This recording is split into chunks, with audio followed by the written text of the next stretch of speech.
Here's a trigonometry problem that, while at first blush might look like something you should just guess at, it's actually easy money.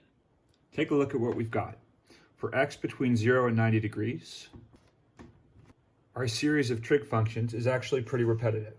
And if you recognize these as a series of even and odd trig functions, choosing an answer gets really easy. So here's a quick review. Even functions are symmetric about the y-axis. Cosine of x is an even function because it has a mirror image on either side of the y-axis, and therefore has this property. If you input x, you're going to get the same value as if you input negative x. F of x will always equal f of negative x when dealing with an even function.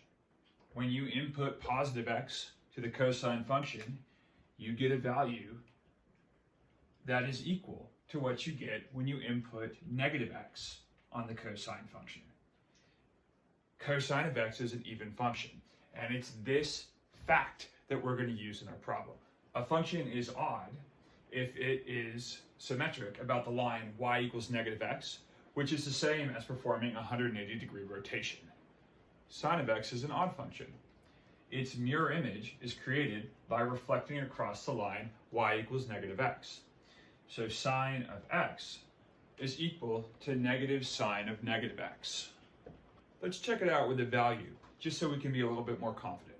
Hopefully you've learned that sine of pi over 2, or pi halves, is at the top of the curve here. Sine of pi halves is 1. So similarly, sine of negative pi halves is at the bottom of the curve here. That's negative 1.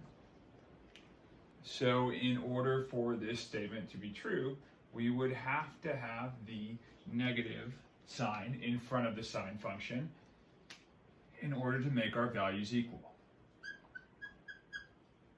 Tangent of x is also an odd function because it is symmetric across the line y equals negative x. Or put differently, if I rotate it 180 degrees, it looks exactly the same. For all odd functions, f of x is always equal to negative f of negative x. This is the second fact we need to make our problem easy. So let's apply what we've learned. Even functions have the property f of x is equal to f of negative x. Cosine of x is an even function. It is symmetric about the y-axis. So cosine of x is equal to cosine of negative x. Sine and tangent are both odd functions because they're symmetric about the line y equals negative x. Odd functions have the property f of x equals negative f of negative x. Now all we have to do is substitute.